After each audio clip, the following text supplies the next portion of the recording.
is in 2 dimensions. So we can expect that the discussion can continue to be just as rich, if not richer today. So topology is richer in higher D. And in this lecture, we're going to focus our efforts on 3 dimensions, in particular 3-dimensional ADS gravity. And in particular, we are going to derive a spool formula for every smooth and cusp-free hyperbolic manifold.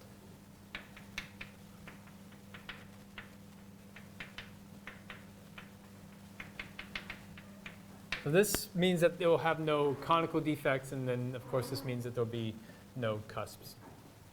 Okay. And what this discussion, I hope, will make clear for us is that, that this one-loop determinant, as I move up in dimension, continues to be a line operator. It's not like it suddenly transmutes dimensions as we go along, which maybe makes sense from our intuition from world line quantum mechanics. But Z1 loop can still be expressed as a line operator.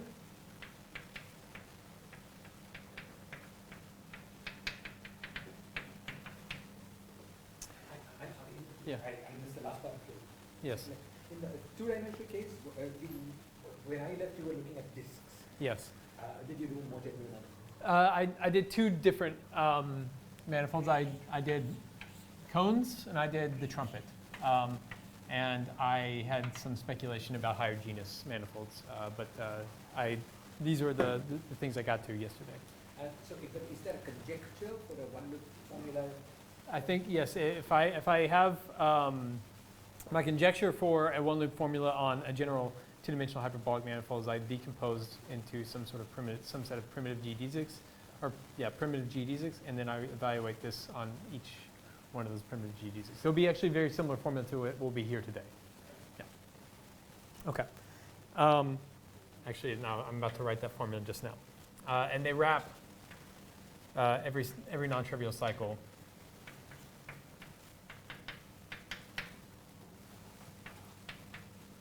Arbitrarily many times.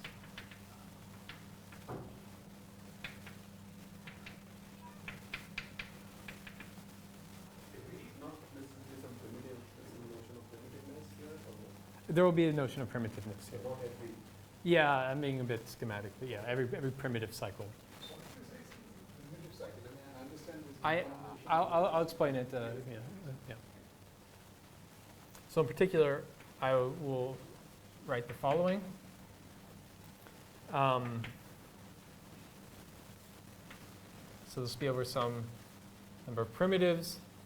There'll be a sum over actually, this is already included in the following. Sorry. I'm going to write it in integral form, but this integral form has within it the summing over it in the way that we had seen yesterday.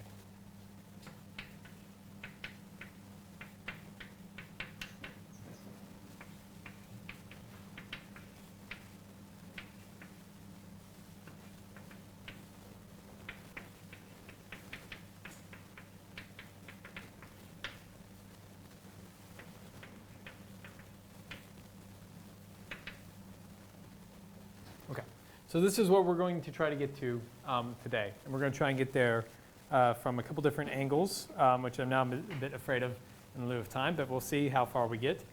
So, I'm sorry, just to understand the formula. So the cycles are just topologically non-trivial cycles? They're a set of primitive cycles of, but yeah. In particular, topologically non-trivial? Yes. Okay, so topologically non-trivial S1. Mm-hmm. And these R, please remind me, Ri was what? That was related to what mass the particle is? Yeah. So sorry, and there's also, I forgot here, there's a trace of RR. So if you like, the representations here will encode the mass and the spin of the particles. Yeah. Okay. And is there some sense in which this I can think of as being one loop exact in a world line sense? So this will come from a two-loop exact world line path there. Yeah. Okay, fine. So you've got there's a path which is the classical action. Where is it? Where is that? So in these characters, these characters look like a ratio of something that has a highest representation, highest weight in it, and it'll look like it's exponentially damped, and that representation, highest weight, that's the classical answer. Then the denominator is the one loop term. The fluctuation, the character.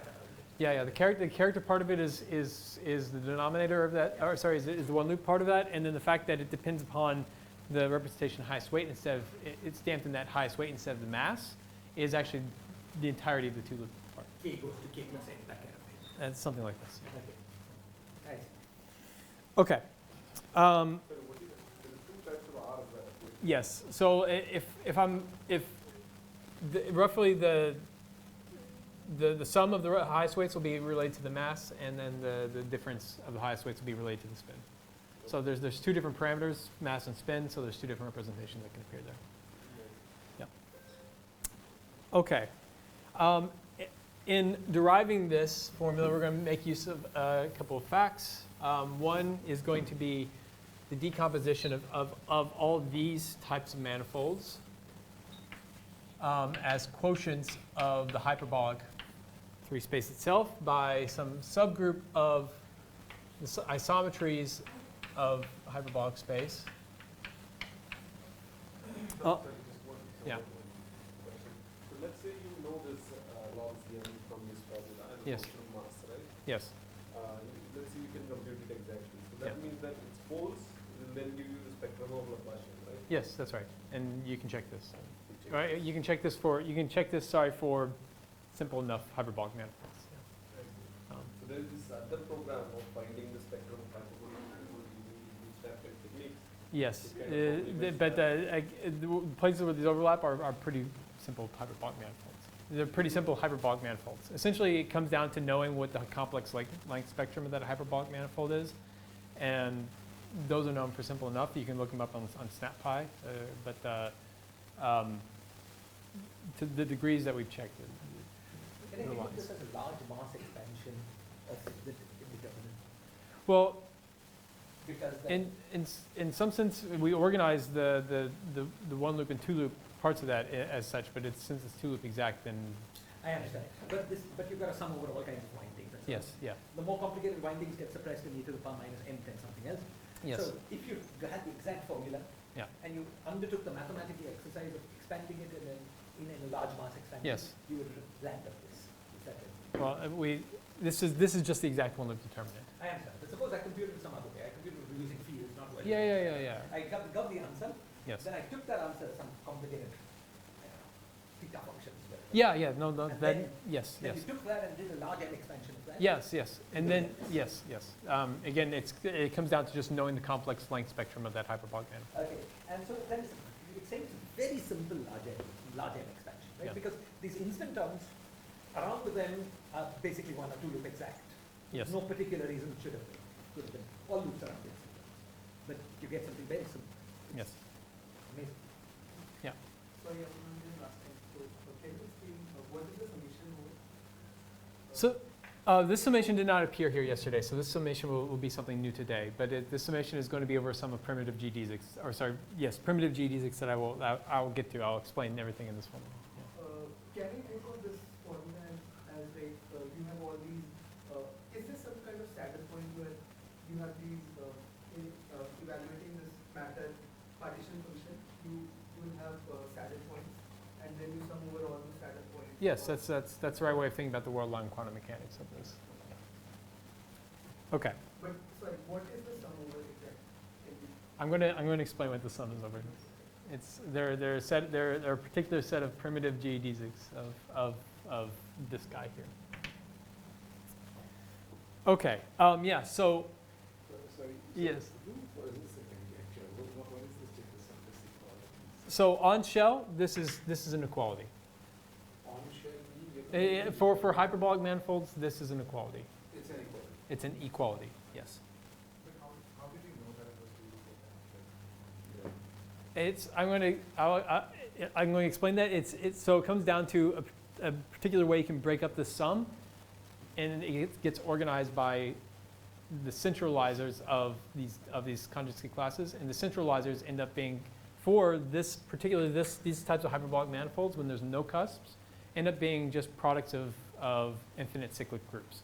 Now, if I have a centralizer being a product of an infinite cyclic group, that means that conjugate class looks like it wants to be a torus.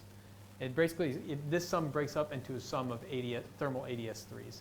And the two-loop exactness of the Worldline path integral on ADS3, thermal ADS3, has been known. Yeah. Okay. Yes, we're also going to talk about that. Yes, and this will be another piece of evidence that says that this is an exact formula. So mathematicians know that as a Selberg-Trace formula? There's a paper that was put out just actually on the same day as this one that made the connection between this and Selberg-Trace. We're going to make that connection clear as well. I mean, modulo time, but yeah. Okay. So this is a particular type of subgroup. They're normally called Kleinian groups, but here we want a particular version of Kleinian group, which will correspond to smooth and cusp-free, which means that it is torsionless, which means that all centralizer groups are infinite cyclic groups. So this is a torsionless subgroup of that. Okay. Good. So let me talk about Chern-Simons theory and ADS3 gravity. Set the stage for this. So just to make sure, Yeah. here means what exactly like fermions are? No, we're so we'll be thinking. Or is it J? So in the SL2R representation theory, there will be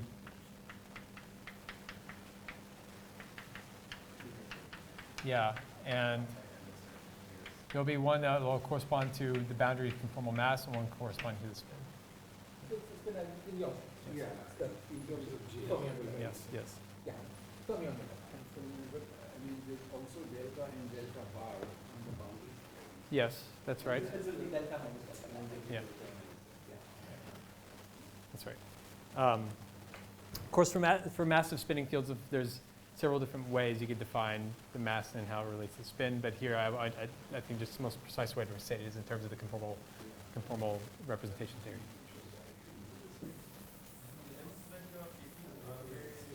Without boundary, or this could have boundary? They could have boundary, right? Because yeah, they could have boundary because I want to also think about thermal ADS. Yeah. They could have boundary. Yeah. The simplest M I think about is Is thermal ADS. There's only one primitive GDZ and all. Yeah.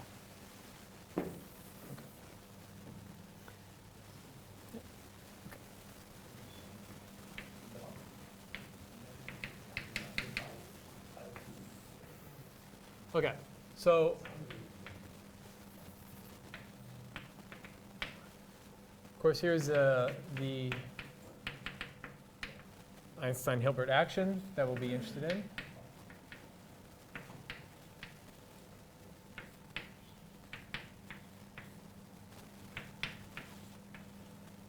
That's the Gibbons-Hawking boundary term. And this has a local isometry group of SO2, which I can think of as two copies of SL2. And okay, if I'm doing this in sort of a lowbrow hand-waving idea of organizing effective field theory, I might think that if I want to gauge this isometry group, I'd write down some gauge theory for this. 3 dimensions, maybe the most relevant thing would be a Chern-Simons theory. Okay, so then that ends up being true. This action is equivalent to 2 Chern-Simons actions.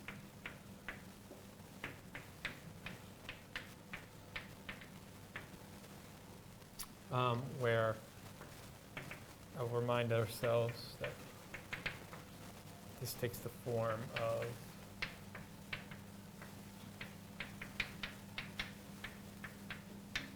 this. And this can be realized by writing these connections in terms of a frame and spin connection.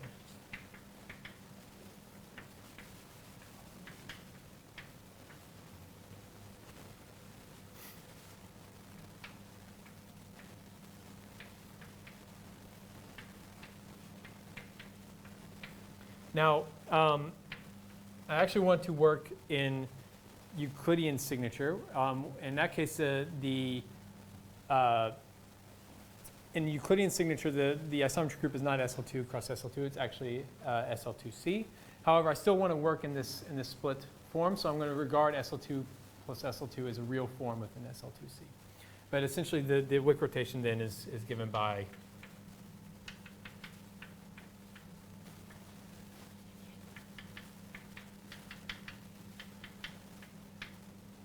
and so now these guys pick up. And I think I also want to send, where was this? Ah.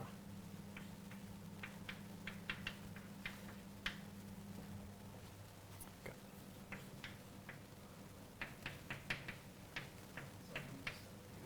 Yeah. Very hairy. Yeah. Very hairy. Yes, very hairy.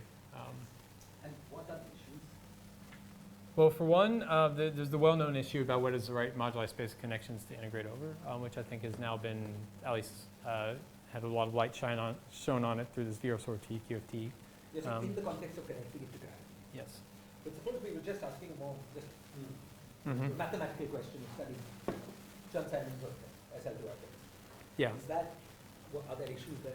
I think, for instance, trying to formulate these normal rules you have for topological field theories, such as surgery and sewing and cutting rules, are much less well understood in SL2C, just because you now have to integrate over some Planck-Rel measure. But I think that's not, I don't see that as like a fundamental hurdle.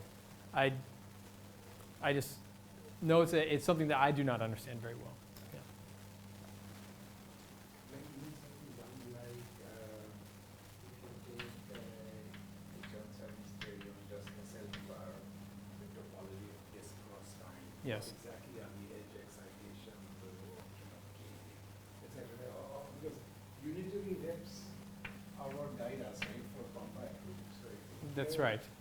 So, is it again all infinite dimensional unitary representations of S? I mean, so Cut off by K and it's what is the state? it's already known that if I just don't do anything, if I just work with SL2R and try to construct representations of the Kac-Moody algebra associated with SL2R, then I'm going to find negative norm states, and I have to do some modding out by U1. This is a paper by Maldacen or Glory and strings in ADS3. Unfortunately, for ADS3 gravity, there are boundary conditions that kill off those Kac-Moody and just leave us with VRSOR, so that seems to be in a better state. But already at the level of just representation theory, that Kac-Moody algebra, it's a bit, yeah. Okay. There is a formula that you wrote down for this volume determinant. Yes. You wrote it in terms of this holonomy, which is A, right? Yes. Is there a rewriting of it just purely in terms of gravitational variable? Not that I know of. Yes, not that I know of, or not beyond like just the symbolic thing of just writing determinant of Laplace with G, right? That in some sense we want to think that this is adding a much better organization of that one loop determinant based upon, I don't know, all the topological order that this theory seems to have. So, but in terms of, as you said, geodesics, so Yeah. there's Ah. a length associated to that. Yeah, I'm actually about to get to that connection. Yes, right now. So when Yeah, you so- talk about lengths in particular, you don't have to talk about holonomy. Yeah. So we're going to make a match between holonomies of these connections to complex lengths. Okay. Sorry, I was not sure if that's what you meant or not. And is just continuing around that, you've got this length, and then does this thing wrap killing direction? Or Can what? does your geodesic wrap some sort of killing direction? Generally not. Generally not, but yeah. Had it run the Killing dimension, then what you would have imagined is the one loop would be the Hamiltonian of vibrations of the string. There's, I don't know if that's, I don't think it's true that these are going to necessarily wrap killing directions. Nevertheless, the word line calculation does take this very interesting form where it looks like there's a symplectic transformation you can make on the one loop portions of it, and it does look like just like the thermal spectrum of some Hamiltonians. Yeah. So it's even though it's not necessarily a killing direction, there is something special going on there. Because if you see exact or whatever, it is, I mean, you can, as you said, you just isolate it and it looks like thermal ADS, Yes. right? Yeah. But there you do have that. Okay, good. So on shell, the equations of motion to Chern-Simons theory are that the field strengths of these guys are 0.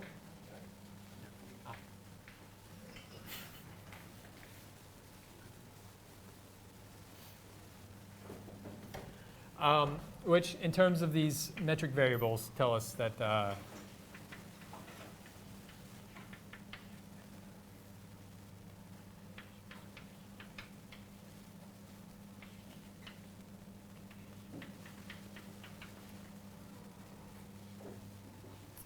and I want to make sure I did not screw that up.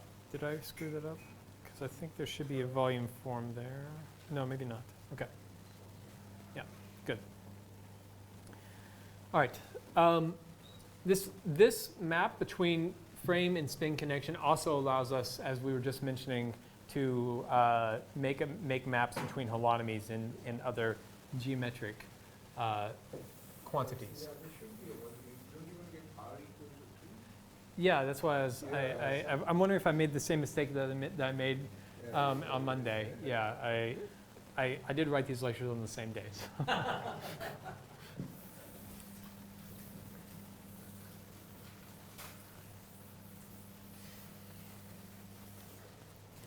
Okay. In particular, this is going to link holotomy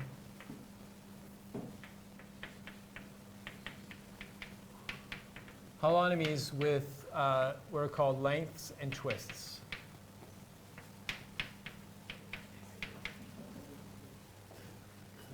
So to each closed geodesic, we can associate two quantities. One is the geodesic length, which we can take a normalized tangent vector to that geodesic, we'll call it t. And of course, then there's a dual one form, and the length of that is just dt along that cycle. But there's also another quantity we can associate to this, which is given by how much the normal bundle twists as we move along. So we take a basis for the normal bundle, and we parallel transport around the curve. And as we parallel transport it, it might not return to itself. It might be twisted by an angle orthogonal to the curve theta. We call that the twist, and it's given by a formula the following way.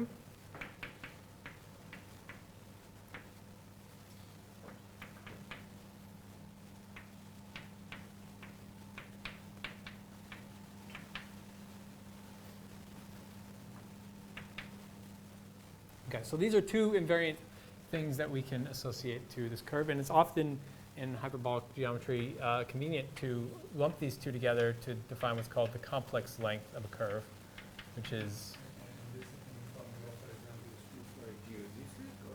you can associate this to any closed curve.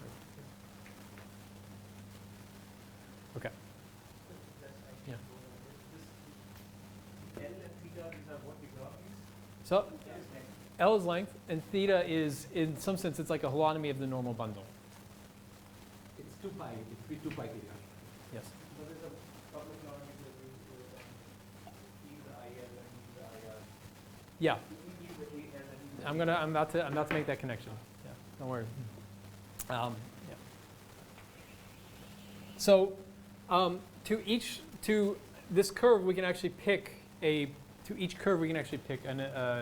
preferred basis of frames. One, just choose E0 to be along dt, and I'll put a minus sign just for my own convenience later. And then I'm going to do something kind of funny here, but I'm going to take the other frames, or coframes, E, and I'm going to make them a rotation of this normal vector such that I undo the twist as I go along the curve, such that this frame is now periodic along the curve. Not single valued. Yes. And this is going to be reflected, so it's not single valued and it's not parallel transport along the curve. Undo theta along curve. And so it's going to be periodic. But its associated spin connection now has theta appearing explicitly in it. So this torsionless spin connection for these frames, at least when I restrict them to gamma itself, has the following.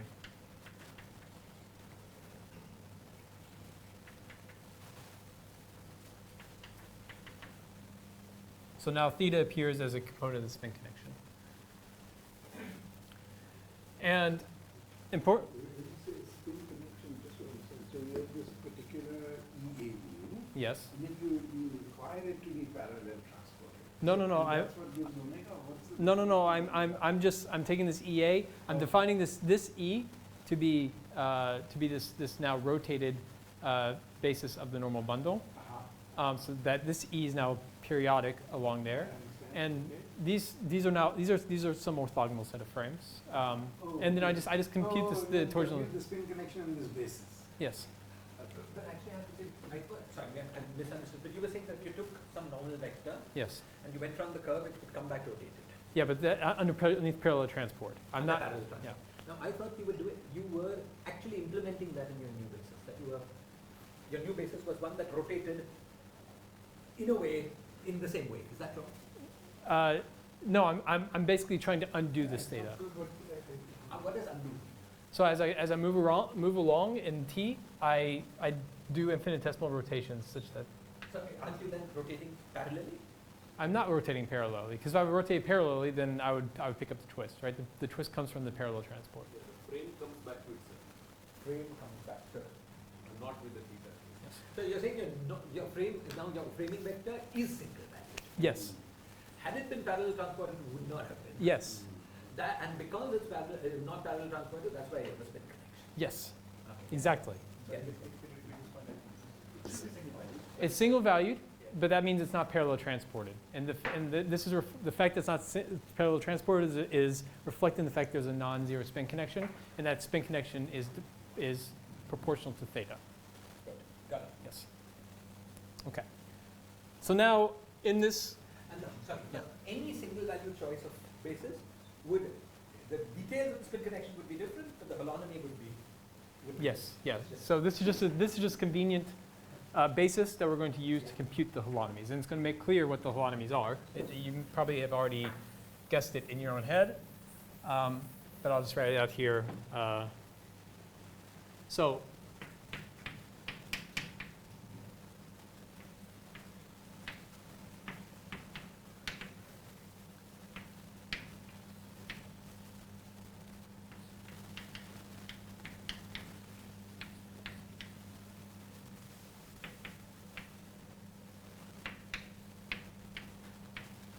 And I will define this parameter Q gamma as e to the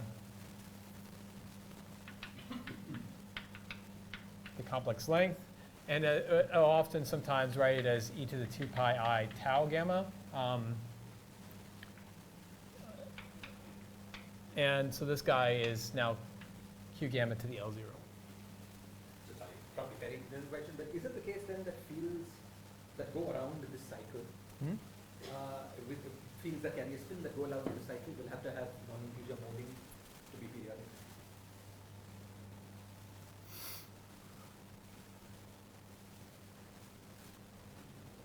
Molding.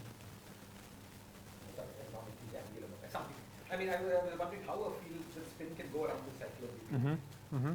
because Yeah, well, I mean, one way of thinking is that this is just like chemical potential for the spin. Yeah. So Like this how this single- this will appear in and the. therefore you get non-integer moding, right? I don't. The effective moding is shifted by n plus chemical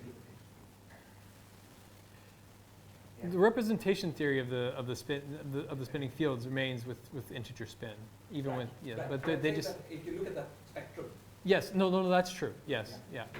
Okay. I thought you were trying to say that we should be having half integer or no, sorry, non-integer spins in our. no, In you our have representation integer spin, but effectively it behaves like Yes. No. That's true. Okay. What exactly, sorry, I didn't understand, what is L0 there, it's just the length of? No, L0 is This element of is the element of SL2R. Yeah. It's just some Cartan I've Well, chosen. why are you singling out L0? Is that? I'm just picking one one element to call it Cartan. But they're not all equivalent, right? I mean, some are compact and some are. Yeah. So I mean, is this a choice of the cycle? or- no, it's a choice of basis for the cycle here. But if I've chosen L3, it seems like a very different topic, right? Like the guy which is, I don't know how you think of SL2R, but some elements, there Yeah. are compact U1s and there are non-compact boosts. Two non-compact, so not all generated I ones. think it's the famous DT, like U0 DT, right? So as you move along that. Yeah, it should be generating a U1. Yeah. Is it compact U1? Yes. No, I think I want it to be a compact You U1. want it to be Yeah. compact. I see. And if it is compact, then you get L0. Yeah. Yes. that's the last one. Had you allowed yourself to choose the non-single valued E, then the spin connection would have been zero. Yes, but then you But have. then you would have had really non-integer moding. Yeah, but then presumably there's some non-trivial conjugation element that I would have to work out to see that Then this. you'd have to come back to yourself up to a rotation. Yeah. Okay. And that would be. So in essence, this basis is just to make clear that the holonomies are connected to the. Sounds good. Okay. I want to stick a minus sign there, and this will become e to the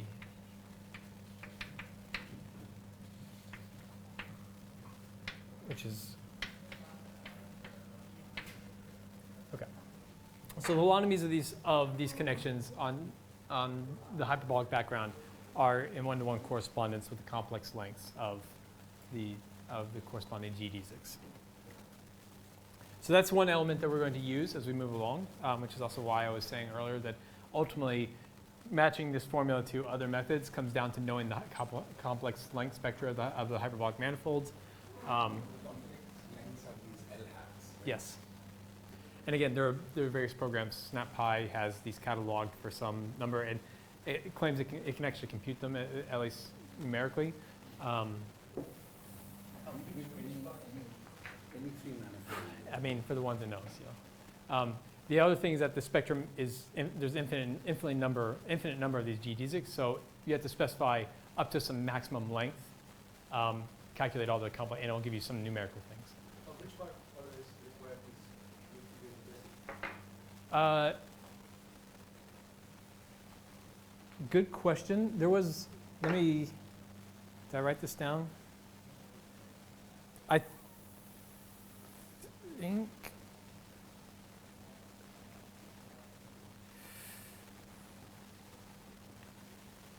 me a second. There's actually one sentence that we have where we say, this is the only step that requires us to be geodesic. Let's see here.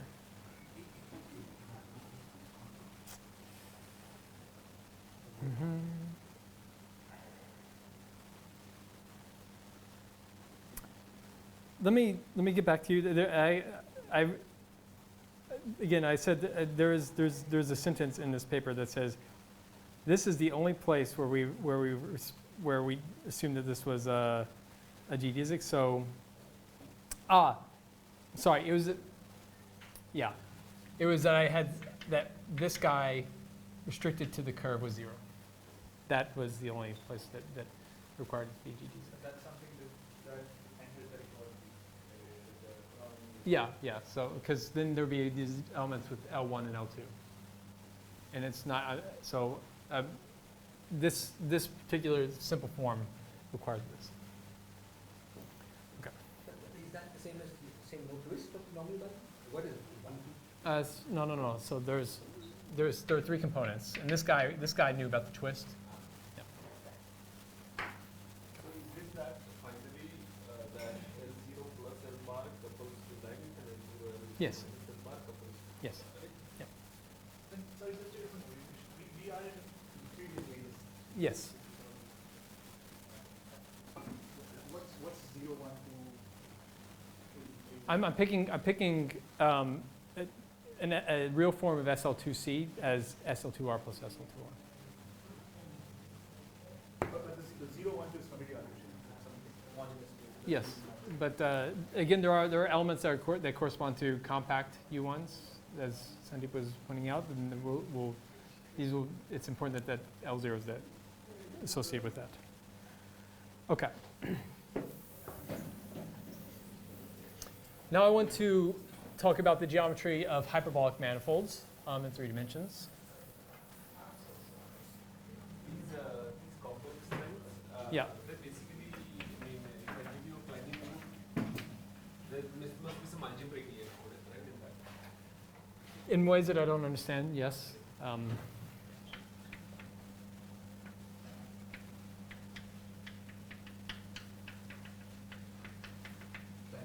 Overfolding in the S3.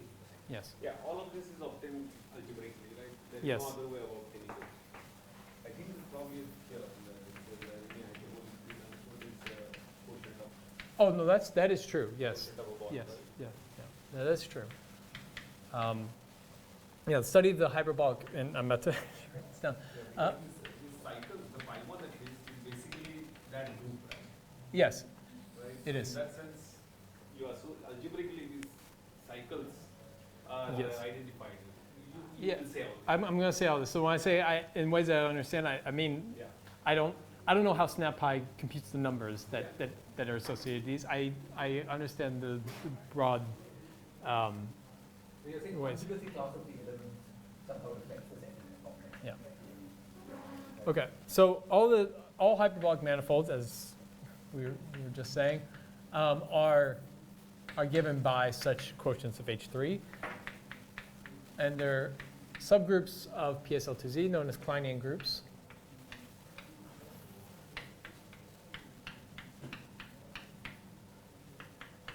And the study of hyperbolic 3 manifolds is in one-to-one correspondence to the Kleinian subgroups of PSL2Z. See? And we're here going to, again, focus on smooth cusp free, which means that these gammas are what's called torsion free.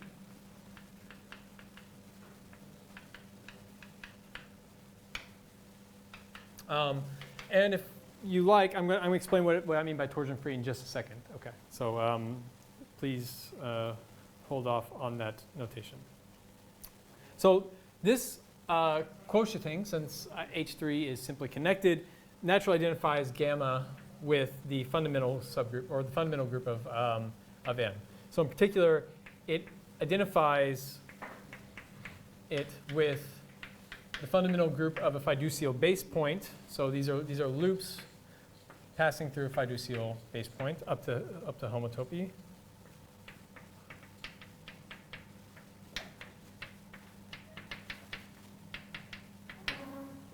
And if we're not interested in a base point, then it turns out that free loops in M up to homotopy are in one-to-one correspondence with conjugacy classes of these elements of gamma. And so we're going to be interested in these guys, so we'll be interested in conjugacy classes of elements of this subgroup. Sometimes we say H1 is the abelianization of pi 1. Is that the same thing? H1 is,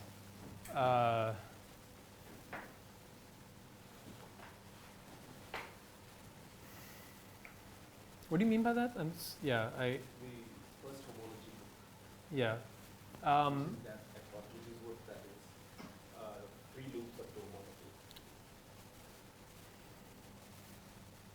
These guys don't necessarily commute, so I don't know what that necessarily means. Yeah.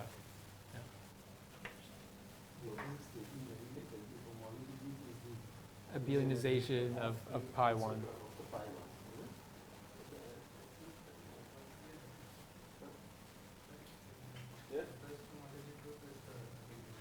Okay, then maybe you can explain what that means to me.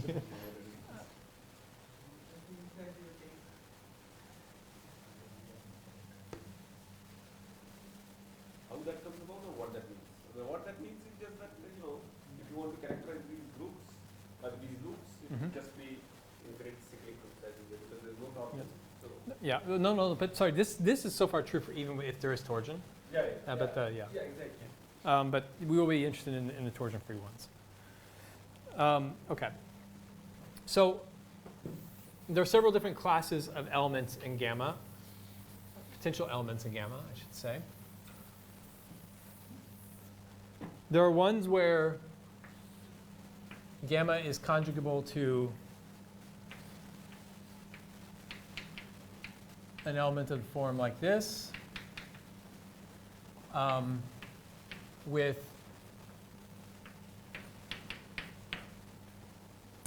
then in this case, we say that gamma is either loxodromic or hyperbolic. Whether or not it's loxodromic or hyperbolic really is a statement if this Q is strictly real or not.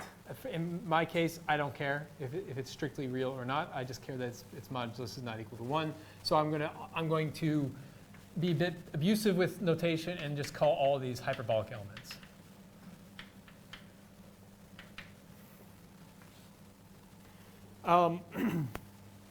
There can also exist what are called, did I not write these down? Okay, there's also what are known as parabolic elements,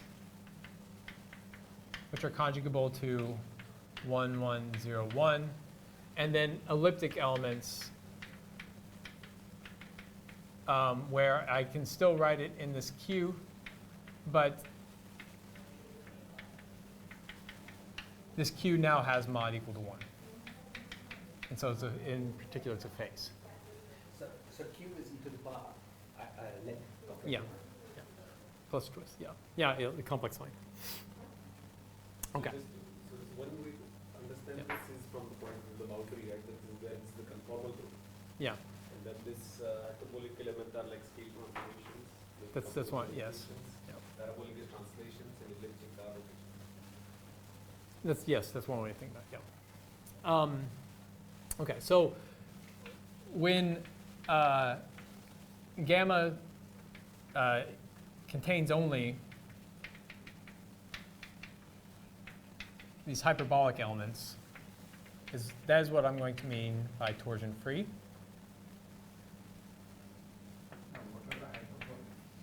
The ones that are conjugable to this without mod 1. And the reason for this nomenclature is that if I look at the centralizer groups of all the subgroups, the centralizers never have any finite components. The centralizers have no torsion components. They're all infinite cyclic groups. Parabolic would make cusps. Parabolic makes cusps, and then these elliptics make conical singularities. Yeah. The parabolic is like 0 mass. Yes. Okay. Good. So continuing onwards, some other things that I want to make clear that we're going to use. Within gamma, there's going to exist a set of, or a basis of primitive elements.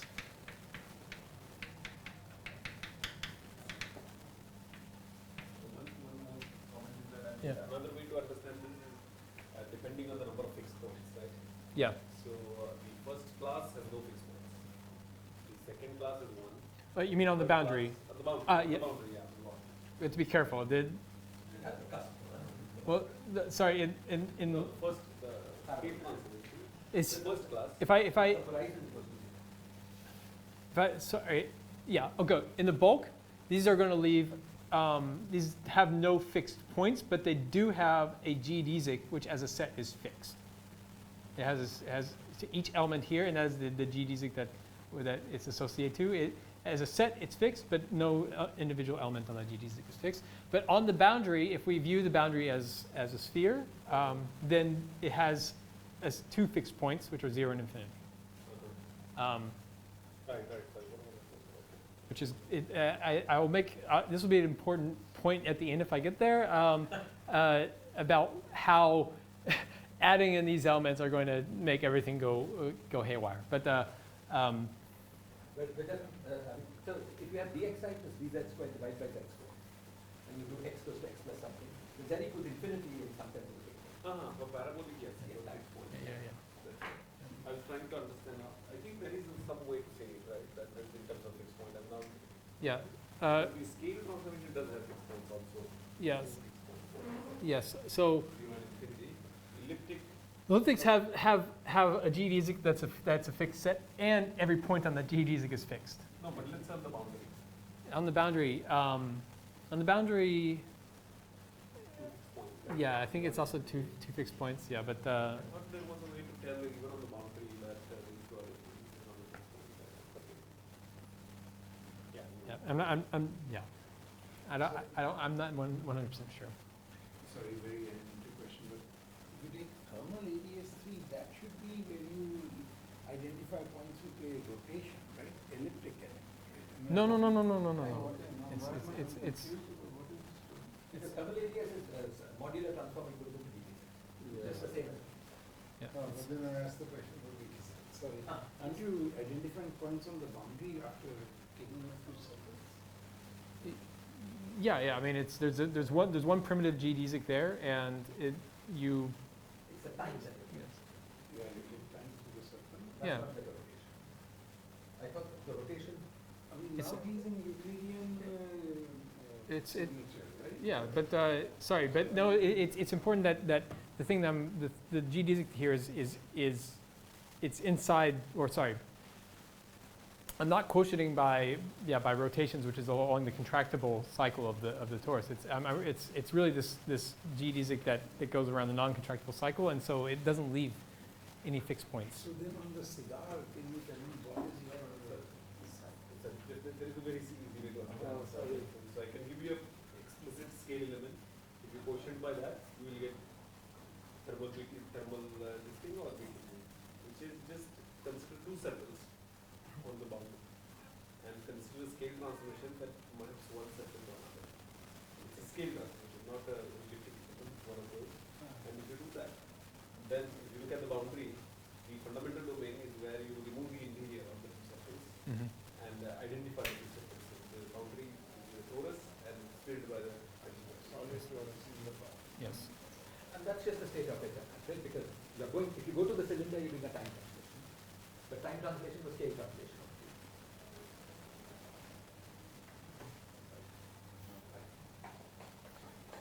Okay. But then in the, sorry, sir, but okay, you take your case, but then in the bulk, what is the geodesic? The geodesic is the geodesic in the center of the torus. You have a cigar and No. It's a solid torus. It's a thermal ADS is a solid torus, and I have a single geodesic sitting in the middle of that solid torus. It's a solid torus. Okay. Got nothing to do with the horizon or anything. Yeah, if we do thermal ADS, it's just a circle sitting at the center of ADS going around that. And if you're doing the cigar, if you're doing BTZ, it's the space circle sitting at the horizon. Yes. Circle going around is not obtained by some compact view on that. No, because view it back to the plane. So on the cylinder it was time, so identifying time. But map the cylinder back to the plane. That's a scale transformation. That's what we're supposed to do, map everything back. And if you want the metric to be, a flat space. I honestly do want to get through some things, so maybe we can talk about this over tea afterwards. Okay. So within this gamma, there's going to exist a set of primitive elements, gamma 0, which just means that they cannot be expressed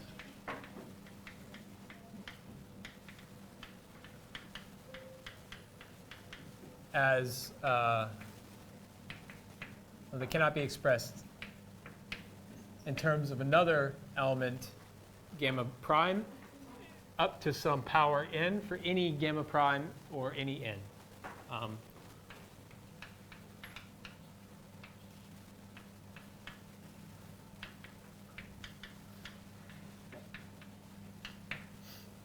Okay? And furthermore, this is special to torsion-free gammas. Every gamma has associated to it a primitive.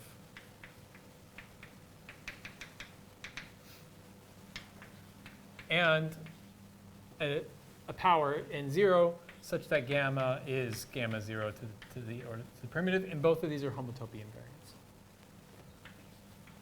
And in the BTZ example, this is relatively prime. Yes. Relatively prime. One is relatively prime. Yes,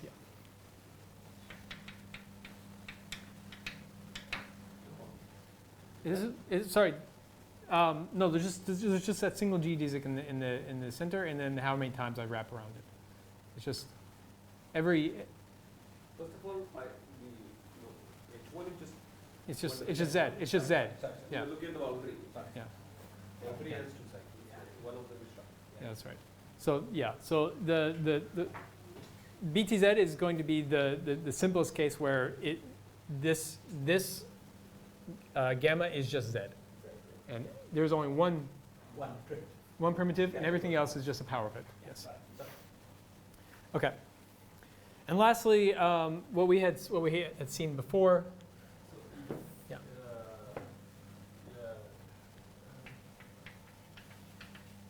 The cycle is not a power of some other cycle, but rather the product of powers of cycles. Then it's a primitive, because if I cannot organize those powers in any way into just being a single power, then it's a primitive. Oh. So there's an infinite. So as soon as I go away from BTZ, then the number of primitives explodes. Now, yeah. It's not like a basis of H1. No. Yeah, that's right. Now, it is the case that I can think about every primitive as being, in some sense, a composite of primitives of some BTZ, right? So like, I could have something as like A to the power, B to another power, C to the power. But that is still itself a primitive. Yeah. Okay. Unless I can somehow creatively put them all together. Yeah. Okay. And then lastly, we had seen before that the Chern-Simons connections, background connections, give us a map from a conjugacy class to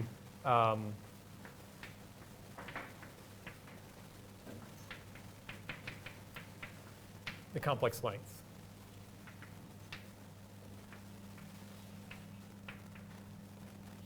And here I mean up to conjugation.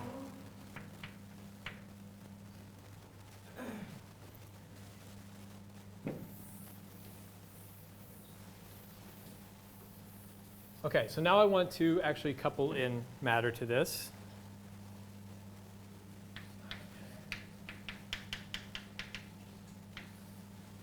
How much time do I have today? I have about half an hour left. Okay, then so okay, then this will also be a split day. Yeah.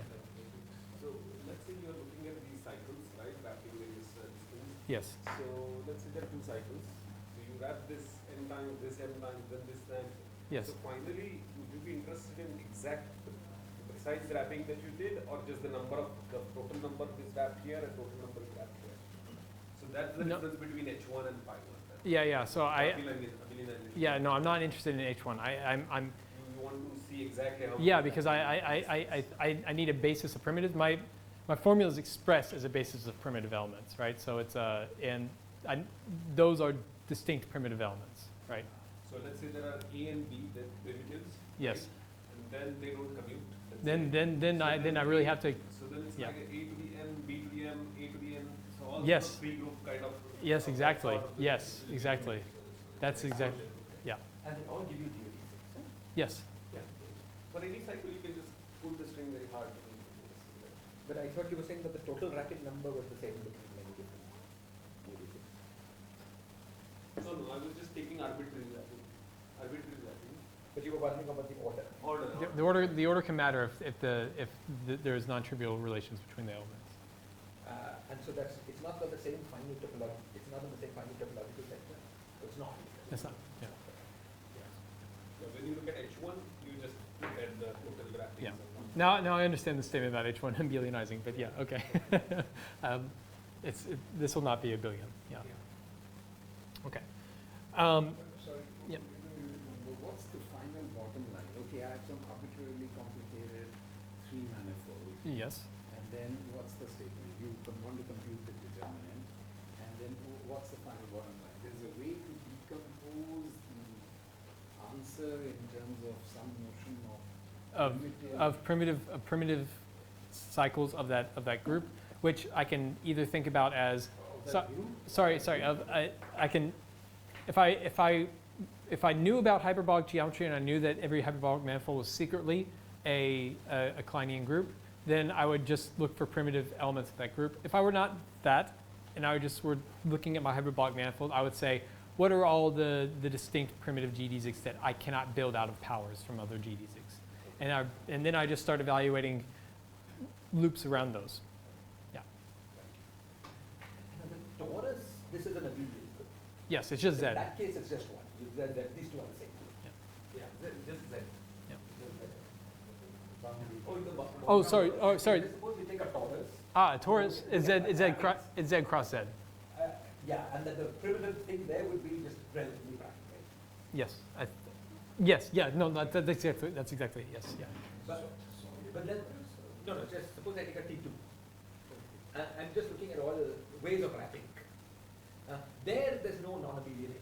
Actually, so one good example of this that you can, if you want to think even in the bulk, is if I have thermal ADS, but I have a conical defect in the center of thermal ADS, then that fundamental group is also Z cross Z, but the primitive, the notion of primitivity does depend upon the deficit angle of that conical defect, and so this would be an example where I don't know how to evaluate this. Yeah. Okay. Good. So the matter I'm going to consider are minimally coupled massive scalar fields. Sorry, not massive scalar, massive spinning fields.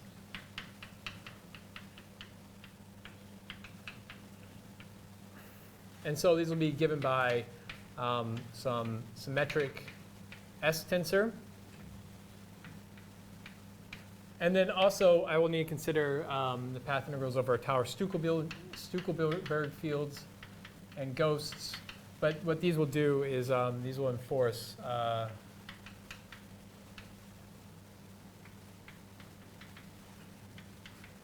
transverse and tracelessness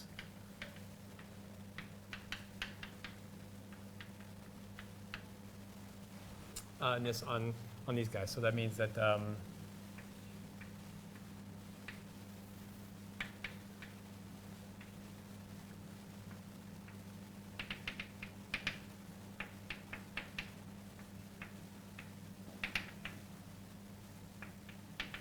okay. And the path integral over these plus these will result in what I'm going to call the local path integral.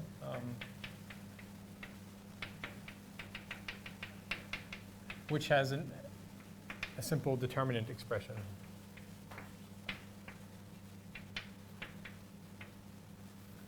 I'll label the M here.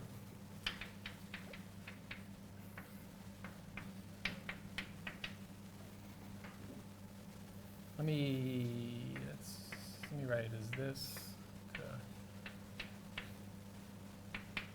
Where this is the Laplace-Beltrami operator acting on symmetric transverse traceless.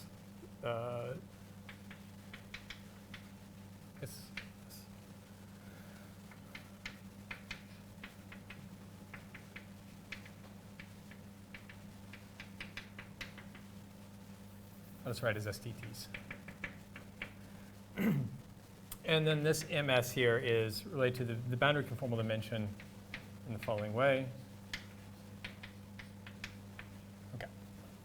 So I'll often label things by a delta and an S here. Okay, that's sort of the cleanest. There's other ways you can write these masses for the spinning fields depending on how they appear. The Lagrangian, I think, just the easiest and cleanest thing to say is I'm going to work with delta and S. So what is the power there? One half. 1/2. Okay. Now, much like for, so I think in because of time, what I'm going to do is I'm just going to introduce the fields here. Maybe I will write down my expression, and then that will give us some food for thought to chew on. And then tomorrow I can work on how we derive the expression, relating it to Selberg trace and world lines, and maybe that will be enough. And if there's extra time, I can talk about this later. But I think for today, I'll just talk about the matter, introduce the formula, and leave it just as completely,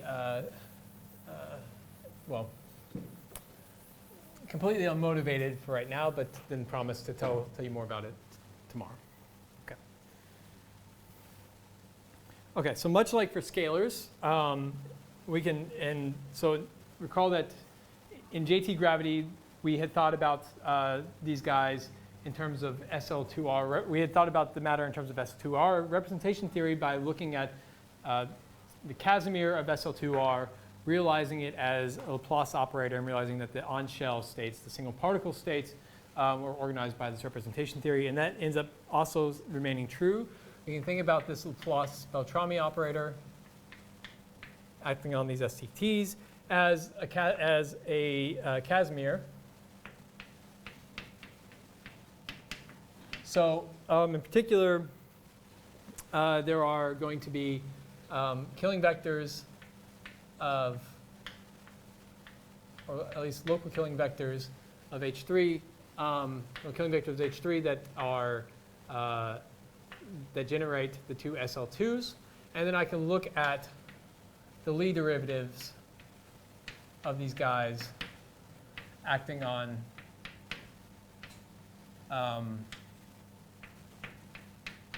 these STTs. And this is clearly the analog of a Casimir for SL2. So these will then lead to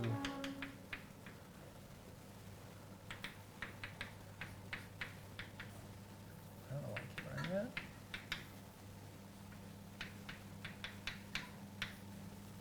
The following relation. And so this tells us that we can think of the on-shell states, the states that are zero modes of this.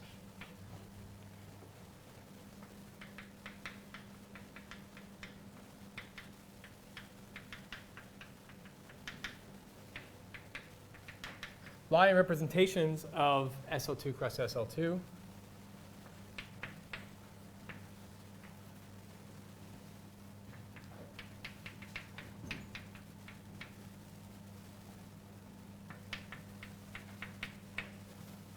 That I'm going to put into a whole set here, labeled with a curly S or curly R, and I'm going to focus on the lowest weights. There's also highest weight ones, but much like we saw for JT, I can think of a single tower. So I'm just going to. So why isn't the mass appearing there? You mean here? Yeah. It's much like in for the scalars. If I had the scalars, it would just be an exact relation that the Casimir is equal to this, and then the on-shell sets the Casimir is equal to. Yes. Yeah. Yeah. It's just that this is a peculiar shift that appears for spins.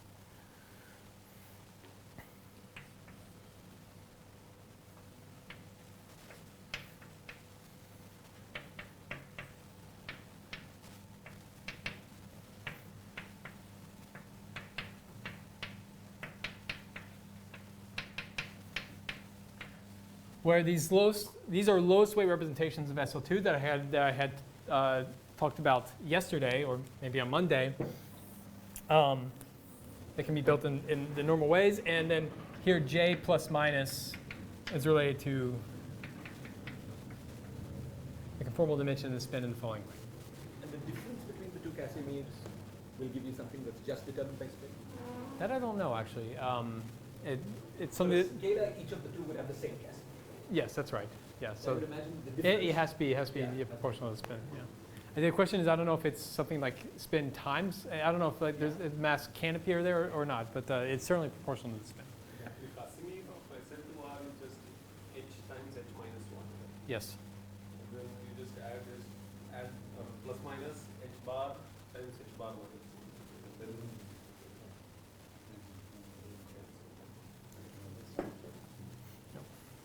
Here, this J is the same thing as the H. Yep. Okay. Lastly, to each one of these guys is, of course, a character that I also mentioned last time, but I'll rewrite it here. I'll often label it, well, I'll be explicit. It'll be a lowest weight with J, and I'm going to put it as a function of tau, where I recall I had this element Q, which is e to the, I'll think about it as e to the I 2 pi I tau.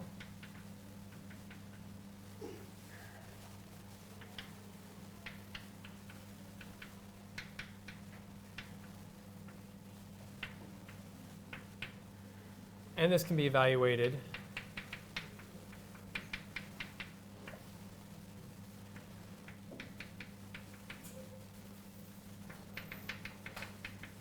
as the following. Okay.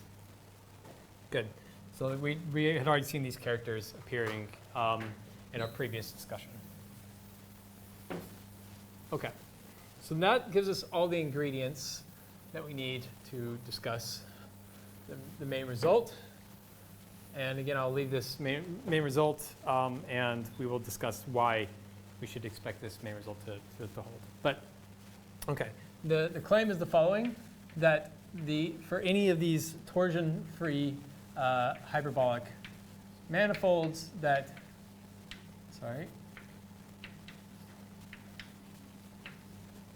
the log of the one-loop determinant of this local path integral for minimally coupled massive spinning field is given by a Wilson spool. It'll be labeled by this Kleinian group and some subset of weights, highest weights, and takes the following form.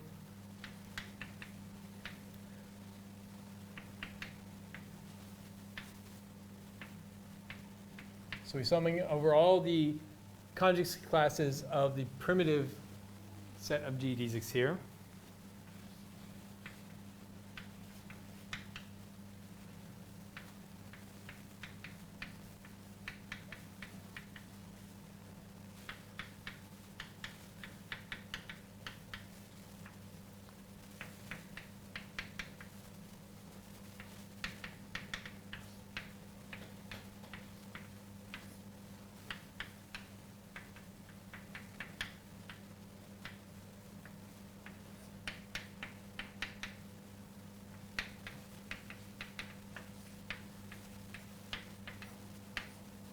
And then we feed that into these Wilson loop operators. And then these representations that we take the trace over, again, are related to the massive matter in the following way. And the last thing I need to specify for you is the contour of integration of the C, which, so this guy will have poles at integer places along the real axis. And this contour is somewhat dumb. It just wraps around like this. Now, one way we could have written this as literally just the summing over some powers of n here. And then this would have been made clear that we're summing over all primitive geodesics, and then we raise them to a power. And so this is winding each primitive geodesic an arbitrary number of times. I've continued to write it in an integral form because, as we saw in 2 dimensions, there's no way around writing in an integral form. That integral form is necessary. And then also, if we get to de Sitter, the difference between this integral and a sum is actually very, very tantamount to getting the right answer. So it seems that in my head, the integral is the more primary way, but in this ADS case, it's not very important. But anyways, I'll write it as an integral here.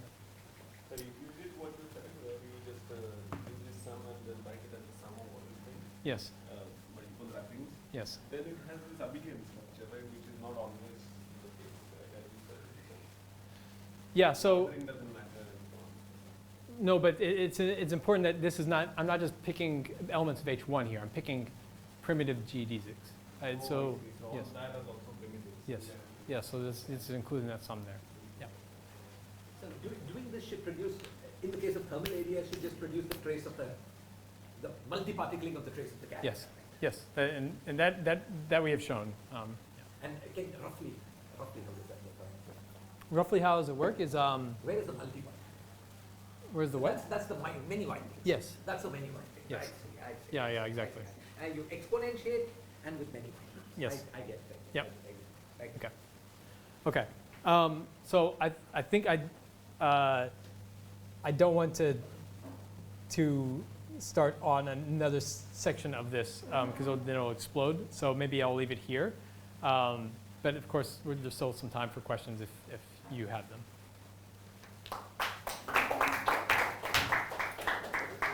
Yeah. Can you say a little bit about this centralized that you're talking about? What rules, what is the relevance of that? So yeah, so one way we're going to get to this is we're going to make this connection to Maloney-Giomi-Yin, where you decompose this. So in their calculation, they have this heat kernel that they integrate over the manifold. They map it to the covering space, right? And this covering space now has a summing over these fundamental domains. And what they want to do is they want to decompose that sum over fundamental domains to the fundamental domain of just a centralizer group. And that comes in, there's an assumption about torsion-free that comes in there. But once that happens, then everything is organized by this centralizer group. And when the centralizer group ends up being an infinite cyclic group, you treat each centralizer separately, and then it becomes basically like a thermal ADS sum. What exactly is the centralizer group, can you say? So yeah, so for any climbing group, you're defining something called the centralizer group, right? no, yeah, no, sorry. I look at the centralizer of a conjugate, of a fixed conjugacy class. Yeah. So that's important. So it's here. I could have not only looked at you might think that I was not only summing over conjugacy classes, but I need to sum over all elements in that conjugacy class. And what happens is ultimately that reduces down to just having to sum over the primitive powers because that centralizer is just an infinite cyclic group. So I look at this, I have a summing over conjugacy classes, and to each conjugacy class, there's a centralizer group, and that is just an infinite cyclic group for these torsion-free elements, or these torsion-free groups. And that infinity is coming from that cos alpha or the sin alpha, that's that, capturing that? Yeah, so this is capturing all those windings. Oh, I see, those Yeah. are windings, those are various windings on the... Yeah, so if you like, this guy has his poles here, and so the residues of this are just setting alpha to 2 pi n. Right. No, I mean these groups, the sum over centralizer elements that you did Yes. already in this formula, so that's why you can write the thing on just over conjugacy classes. Yes. And what is the effect of that? What is the effect of that? So, I think what I'm asking is that, so is it that the style is going to be that you would write a formula which consists of sum over all elements of the group, and then you would reduce the formula to this by doing these sums over centralizers? let me look at my notes. I think that sounds correct, because I think what I want, so I want to do is yes. So, good. I uplift to H3, and then so let's think about the world line quantum mechanics. I'm going to uplift this to H3, and so now each closed path on M gets mapped to an open path on H3, where now I can set the initial point of that path in a fundamental domain, and then the endpoint gets mapped to a unique fundamental domain given by gamma, right? Okay, but now I have a summing over conjugacy classes and a sum over elements within a conjugacy class. And the claim is that if I take this integral over this image of the fundamental domain along with the sum over over the elements within a conjugacy class is the same as picking a particular representation of the conjugacy class and then integrating over the centralizer of that element in the fundamental domain. And that integral over the centralizer of fundamental domain, or integral of the fundamental domain mapped underneath the centralizer, can just be done. It's just integrated out. And then all I'm left is now just the summing over the elements of the centralizer group, which then are just these powers. So that intermediate step presumably changes the measure with which you are doing the sum, right? So I was wondering Yes. whether that measure is this alpha integral and all that. No. This is just this alpha This is integral. Just this, multiple times. Yeah, this is just a stand-in for. Just want to ask, you said something like it's not quite a stand-in? But it is just a standard, right? Here it is just a stand-in. In other cases where we have these spool formulas, it is not. In 2 dimensions, it is not because I can't close a contour. In de Sitter space, it is not because the characters themselves have poles on the real axis. And that mean that it doesn't just reproduce a 1 over n sum. And this is important for getting the correct answer. The one loop determinant on de Sitter space is not a sum over 1 over n. It's these complicated polylogarithms. And to get those complicated polylogarithms, you need the integral. Yeah. Here, the rest of the integrand never has any poles. That's right. And that's because these guys it's precisely because these are these hyperbolic elements. So you can, if you look at the structure of this, then you always see that tau is going to have some non-zero imaginary part, and so this will always have poles that sit off of the real line. Yeah. In the case that this is thermal ADS, Yeah. I'm trying to roughly understand how this formula works. So first, I'm looking at thermal ADS with no rotational twist. Fine. Yes. So AL is equal to AR, I would imagine, in that case. I have to check, but yeah, let's. Probably it's Yes. just non-complex length. Yeah. It's just a, Yeah. No. It's just there's a single. There's no twist. Yes. yeah. Okay. Now, so the integral over AL is the length, the temperature. Yeah. So I can replace that integral AL by theta. Yes. So I've got, and now I've got this integral over alpha, and alpha you say is summed over 1, 2, 3, basically. That's right. Yes. So you have e to the power minus beta, e to the power minus 2 beta, e to the power minus 3 beta, Yep. and so on. And then you also have this sum over windings. Sorry. No. There's. You mean in the character? Sorry. No, I was maybe I'm saying something very very stupid. Sorry for that. But when No, I do the I integral don't think over so. alpha, I pick up the poles of the sign, right? That Of is this sign. Yes. Yes. Yeah. That is a summing over windings. That is the sum. And what is that sum over then the gamma? Gamma only is one. Yeah. There's only one. Only one. Yeah. There's only one primitive for the BT set. Okay. Yeah. Got it. So those alphas were the sum over the various windings. Yes. That's great. So that's what's going to give you both statistics, I imagine, right? Yes. That thing. And where are the descendants of this? I'm not seeing. The descendants are already in the characters, right? Where is that formula? Oh, because these are that is that is a character. Yes. Okay, great. Now I get it. Yeah. So it's just both statistics. It's just both statistics Yes. of a character. Yep. That's exactly what it is for BTZ. Yeah. And I mean, before we got into all this mess with hyperbolic manifolds, we of course wrote this down first for BTZ, and yeah. Okay. Okay, great. So when you were talking about this uplifting to H3 and then Yes. writing the formula, what is the initial step that you start off with? What sort of initial connection you will make of log Z to what? Yeah. So I have to be honest. I was not expecting this point to be such a detailed part of this. So I will have to remind myself on exactly how this decomposition works later. But I can write down in the world line example. Our starting point is the following. So we're going to uplift this to world lines on H3 that obey the following. So we're summing over conjugacy classes, we're summing over gamma tildes within a particular conjugacy class, and then we have the world line path integral with the boundary conditions that the initial point of that world line is in a fundamental domain, a fixed fundamental domain, and the endpoint of that world line is gamma 0 of x0, which will lie in some image of the fundamental domain. It'll never lie in the same fundamental domain, obviously.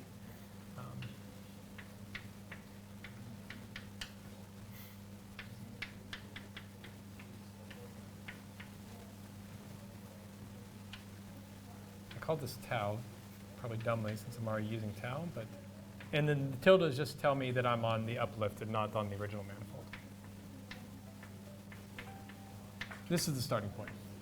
Okay. I see. And this beta is the length. Yeah, Length? that's right. Okay. Yeah. And you know, when you pick a point on the fundamental domain, it could be any point, right? Yeah, that's right. So it's, So are you going to integrate over that?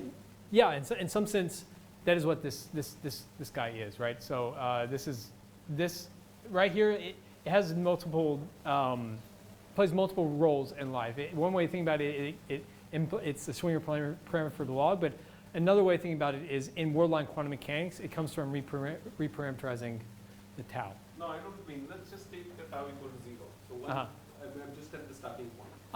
So Now sorry, the you're worried about, starting point can be moved around, right? you're worried about this, yes. Yeah, that- No, but I'm just going to fix an x0 in fundamental domain, and then, That can always be done. oh, sorry, no, actually, no. I think this boundary condition means that, sorry, it's not a fixed point in the fundamental domain. It means that that it's a boundary condition saying that the initial point has to lie in the fundamental domain. Oh, and that's the integral. Yes, that's right. Yeah. I see.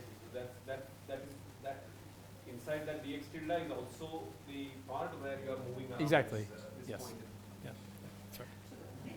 Upshot of your formula seems to be to choose every one of your primitive cycles, pretend that it's the circular cycle of thermal ADS, compute the answer, Yes, and sum them up.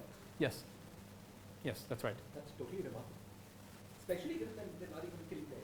Yeah, but I mean, keep in mind, there's a lot of simplicity hidden in the fact that there's an explosion of primitive geodesics whenever you're not on thermal ADS, right? Just as we were pointing out, things that like a to the n, b to the n, a, you know, all these different powers. If you didn't know that they could secretly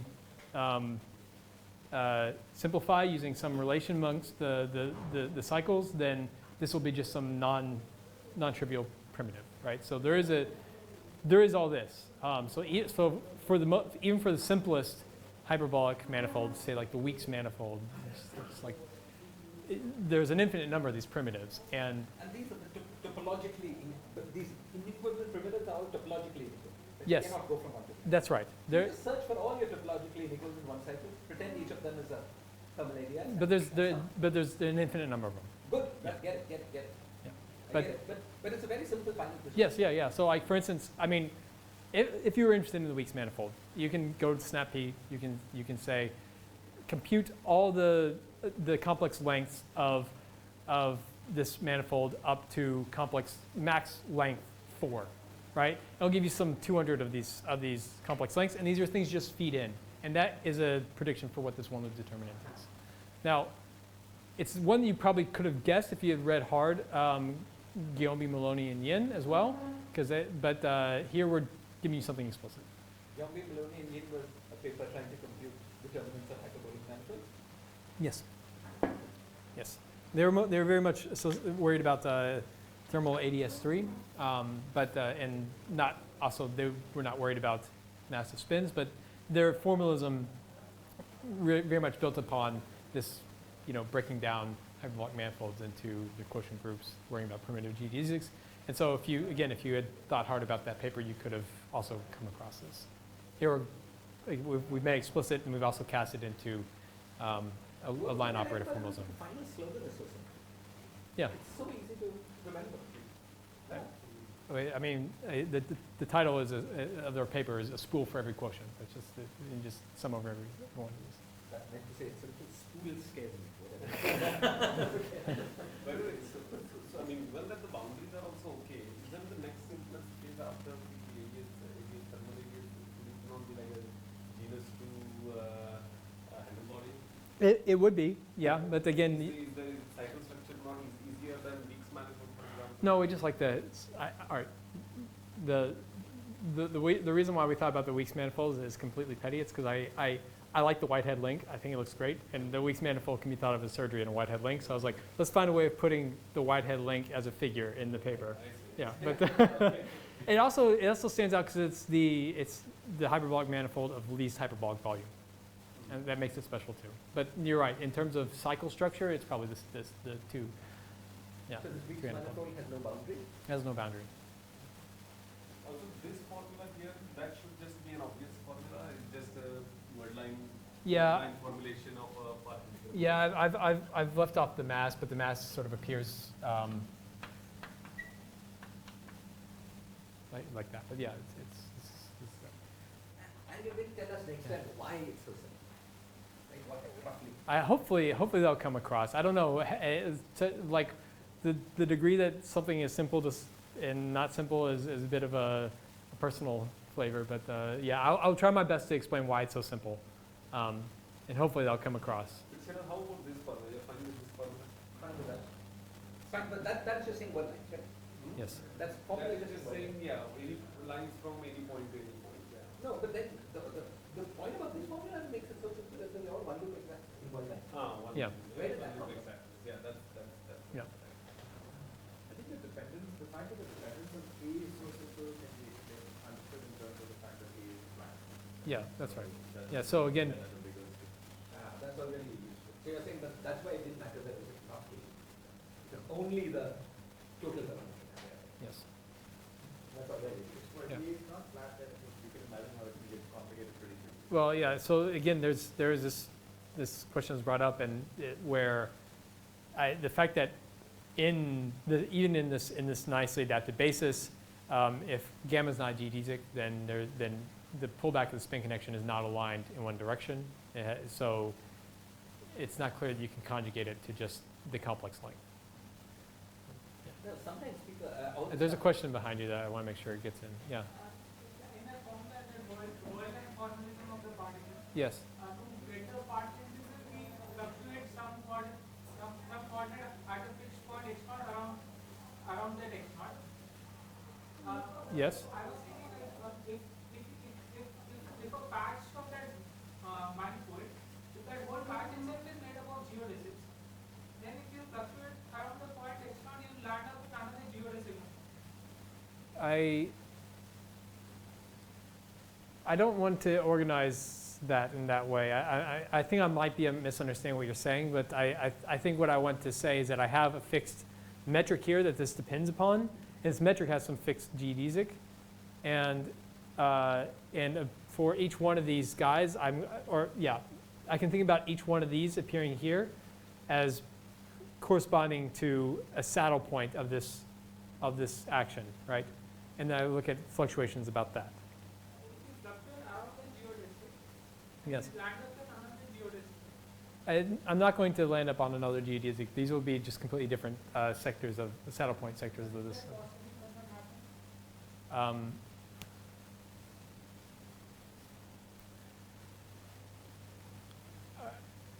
I don't know. I don't know. Sorry. Yeah. You would think that geodesics, even if the fluctuations about a particular saddle point were wild enough, this is exponentially suppressed. That such instances don't add to this Worldline path integral. But I don't know. Yeah. Would it be enough to show this one loop exactness of the exactness for an open-ended, nailed-down geodesic in the disk? That's interesting. Because that you show once and for all, and then the thing is, so you can just replace that measure Yes. by that fixed quantity where you dx is not fluctuate, you just have it to be stretched. Yes. So it's geodesic, so it's guaranteed to be a geodesic after this portion. Yeah. So in some sense, that's kind of how the structure works, right? So I mean, we are thinking about these as open geodesics, right? Because we've now uplifted to the cover. No, but to begin with, they're not. I mean, it's just a word line.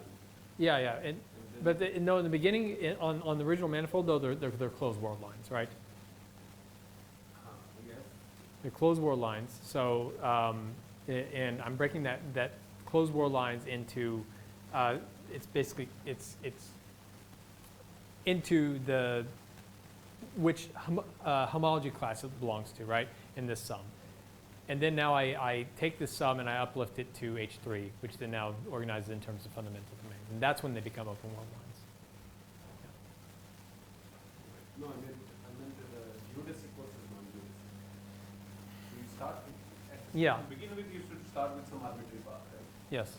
And then you show some exactness, some exactness that such a in the path integral is Yeah. an arbitrary path with two nailed down fixed points should just be given by geodesic. Ooh, that'd be interesting. I don't know if that, yeah. I have to look back and see at what point we utilize the fact that it's geodesic in calculating this two-loop exactness. I'm sure it's used somewhere though. Yeah. But it would be interesting to see the following statement. If I have a two-loop exact thing, what are the conditions upon when that path is two-loop exact? And seeing that is satisfied for geodesics. But right now, I'm pretty sure in showing this, we use this geodesic.